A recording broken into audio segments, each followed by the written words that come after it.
ಇಡೀ ದೇಶವೇ ಇವತ್ತು ಅಯೋಧ್ಯೆ ರಾಮ ಪ್ರಾಣ ಪ್ರತಿಷ್ಠಾಪನೆಯ ದಿನವನ್ನ ಹಬ್ಬದ ರೀತಿಯಲ್ಲಿ ಆಚರಿಸ್ತಾ ಇದೆ. ಶಿವಮೊಗ್ಗದಲ್ಲಿಯೂ ಕೂಡ ಶ್ರೀರಾಮನ ಹರ್ಷೋದ್ಗಾರ ಮುಗಿಲು ಮುಟ್ಟಿದೆ. ಶಿವಮೊಗ್ಗದಲ್ಲಿ ನಡೆದಂಥ ಅದೊಂದು ಕಹಿ ಘಟನೆ ಮಾತ್ರ ಶ್ರೀರಾಮನ ಭಕ್ತಿಯಲ್ಲಿ ನೋವನ್ನ ಉಂಟು ಮಾಡಿದೆ. ಹೌದು, ಬಿಜೆಪಿ ಶಾಸಕ ಸಂಸದರು ಸಿಹಿ ಹಂಚುತ್ತಾ ಇದ್ದ ವೇಳೆಯಲ್ಲಿ ಸ್ಥಳದಲ್ಲಿದ್ದಂಥ ಮುಸ್ಲಿಂ ಮಹಿಳೆ ತೆಗೆದ ತಗಾದೆ ಕೆಲಕಾಲ ಗೊಂದಲದ ವಾತಾವರಣವನ್ನು ಸೃಷ್ಟಿ ಮಾಡಿತು.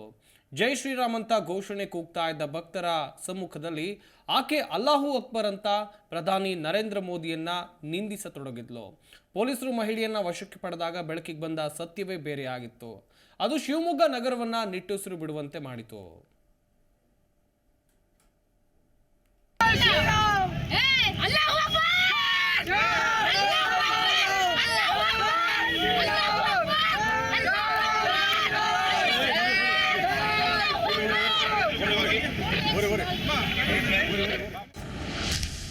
ರಾಮ ಪ್ರಾಣ ಪ್ರತಿಷ್ಠಾಪನೆ ದಿನವೇ ಅಲ್ಲಾಹು ಅಕ್ಬರ್ ಘೋಷಣೆ. ಶಿವಮೊಗ್ಗ ನಗರದಲ್ಲಿ ಅಲ್ಲಾಹು ಅಕ್ಬರ್ ಘೋಷಣೆ ಕೂಗಿದ ಮಹಿಳೆ. ಇಡೀ ದೇಶವೇ ಅಯೋಧ್ಯೆ ರಾಮ ಮಂದಿರ ಪ್ರಾಣ ಪ್ರತಿಷ್ಠಾಪನೆ ದಿನವನ್ನ ಕಣ್ತುಂಬಿಕೊಳ್ಳೋಕೆ ಸಡಗರ ಸಂಭ್ರಮದಿಂದ ಎದುರು ನೋಡ್ತಾ ಇದ್ದ ಕ್ಷಣ ಅದು. ಆದರೆ ಶಿವಮೊಗ್ಗದಲ್ಲಿ ನಡೆಯಬಾರದ ಘಟನೆಯೊಂದು ನಡೆದು ಹೋಯಿತು. ನಗರದ ಶಿವಪ್ಪ ನಾಯಕ ಸರ್ಕಲ್ನಲ್ಲಿ ಬಿಜೆಪಿ ಮುಖಂಡರು ಅಯೋಧ್ಯೆಯ ಸಂಭ್ರಮದಲ್ಲಿ ಸಿಹಿ ಹಂಚುವ ವೇಳೆ ಟ್ರಾಫಿಕ್ ಜಾಮ್ ಆಗಿತ್ತು. ಈ ವೇಳೆ ರಾಮನ ಭಕ್ತರು ಜೈ ಶ್ರೀರಾಮ್ ಅಂತ ಘೋಷಣೆ ಕೂಗಿದ್ದಾರೆ. ಆಗ ಮುಸ್ಲಿಂ ಮಹಿಳೆ ಅಲ್ಲಾಹು ಅಕ್ಬರ್ ಅಂತ ಜೈಕಾರ ಹಾಕಿದಾಗ ಸ್ಥಳದಲ್ಲಿ ಬಿಗುವಿನ ವಾತಾವರಣ ನಿರ್ಮಾಣ ಆಗಿದೆ.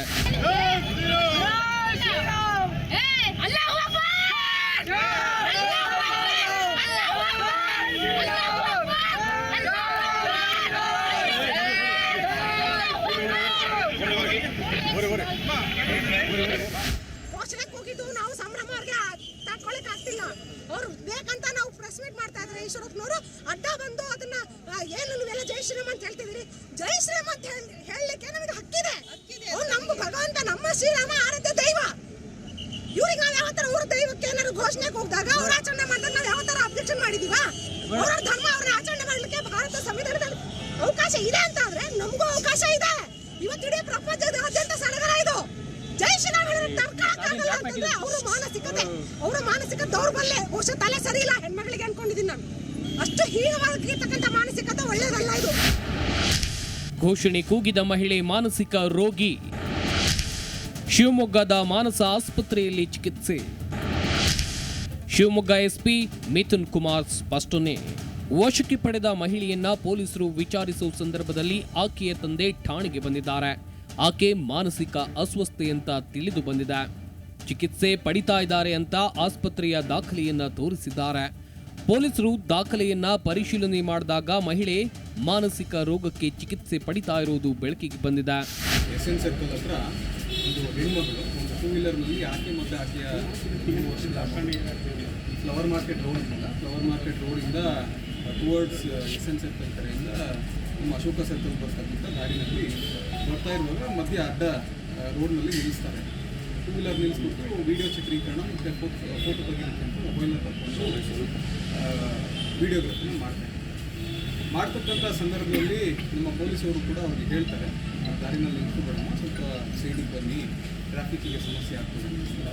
ಅಷ್ಟರಲ್ಲೇ ಮತ್ತು ಎದುರುಗಡೆ ಕೆಲ ಸಾರ್ವಜನಿಕರು ಕೆಲವೊಂದು ಘೋಷಣೆನ ಕೂಗಲಿಕ್ಕೆ ಶುರು ಮಾಡ್ತಾರೆ.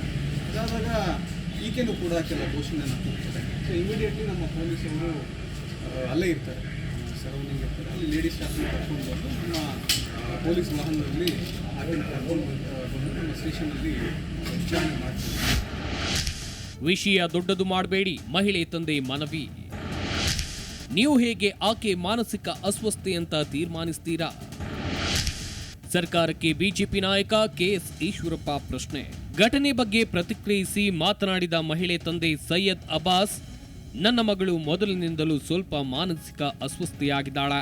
ಈ ಸಂಬಂಧ ಅವಳಿಗೆ ಚಿಕಿತ್ಸೆಯನ್ನ ಕೊಡಿಸ್ತಾ ಇದ್ದೇವೆ.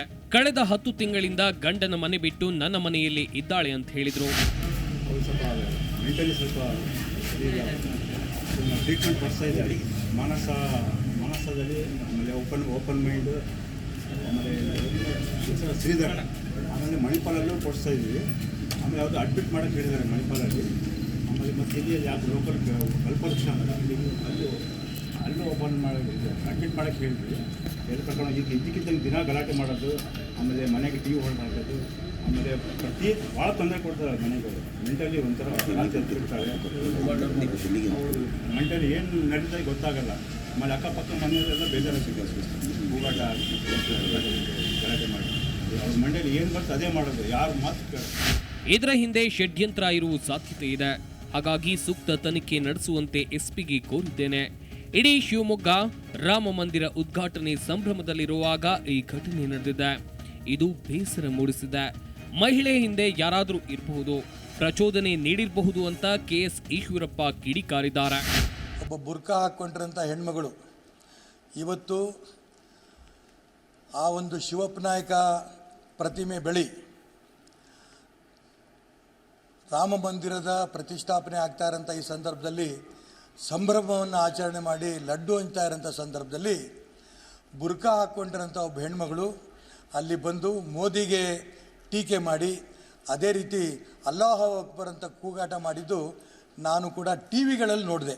ನಾನು ಎಸ್ ಪಿ ಅವ್ರ ಹತ್ರ ಮಾತಾಡಿದಾಗ ಎಸ್ ಪಿ ಅವರು ಒಂದು ಸುದ್ದಿ ಕೊಟ್ಟಿದ್ದಾರೆ, ಆಕೆ ಹುಚ್ಚಿ ಅವರ ಅಂತ ಹೇಳಿದ್ರು. ನಾನು ಕೇಳಿದೆ, ಹುಚ್ಚಿ ಅಂತ ಹೆಂಗೆ ನೀವು ತೀರ್ಮಾನ ಮಾಡ್ತೀರಿ ಅಂತ. ಅದಕ್ಕೆ ಅಲ್ಲ, ಅವರ ಅಪ್ಪ ಹೇಳಿದ್ರು ಅಂತ. ಅವರ ಅಪ್ಪ ಯಾರೂ ಕೂಡ ಈ ರೀತಿ ಕೋಮುಗಲಭೆ ಉಂಟು ಮಾಡೋದಕ್ಕೆ ಅವಳು ಬಂದಿದ್ದಾಳೆ ಅಂತ ನೇರವಾಗಿ ಹೇಳೋಕ್ಕಾಗೋದಿಲ್ಲ. ಮೋದಿನ ಟೀಕೆ ಮಾಡಿ ಅಲ್ಲಾಹ್ ಅಕ್ಬರ್ ಅಂತ ಕೂಗಿರಬೇಕಾದ್ರೆ ಇದರಲ್ಲೇನೋ ಒಂದು ಸಮಸ್ಯೆ ಇದೆ, ಬೇಕು ಅಂತ ಯಾರೋ ಮಾಡಿದ್ದಾರೆ ಅನ್ನೋಂಥ ಭಾವನೆ ಸಮಾಜದಲ್ಲಿದೆ. ಅದಕ್ಕೋಸ್ಕರ ತಕ್ಷಣ ಅವಳನ್ನ ಅರೆಸ್ಟ್ ಮಾಡಿ ಅವಳ ಮೇಲೆ FIR ಹಾಕಿ, ಅದಾದ ನಂತರ ಕೋಮುಗಲಭೆಯನ್ನು ಉಂಟು ಮಾಡೋಂಥ ಪ್ರಯತ್ನ ಮಾಡಿದ್ದಾರೆ ಅನ್ನೋಂಥ ಕೇಸ್ಗಳನ್ನು ಹಾಕಿ ಆನಂತರ ತನಿಖೆ ಮಾಡಿಸ್ಬೇಕು ನೀವು ಅನ್ನೋಂಥ ಒತ್ತಾಯವನ್ನು ನಾನಿವತ್ತು ಮಾನ್ಯ ಜಿಲ್ಲಾ ರಕ್ಷಣಾಧಿಕಾರಿಗಳಿಗೆ ಹೇಳಿದ್ದೀನಿ. ಒಟ್ಟಾರೆ ಕೋಮು ಗಲಭೆಗಳಿಂದ ತತ್ತರಿಸಿ ಹೋಗಿರೋ ಶಿವಮೊಗ್ಗ ನಗರ ಈಗ ಶಾಂತವಾಗಿದೆ.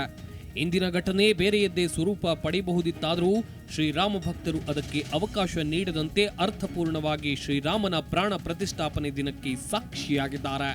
ಜೇಸುದಾಸ್, ಜಿ ಕನ್ನಡ ನ್ಯೂಸ್, ಶಿವಮೊಗ್ಗ.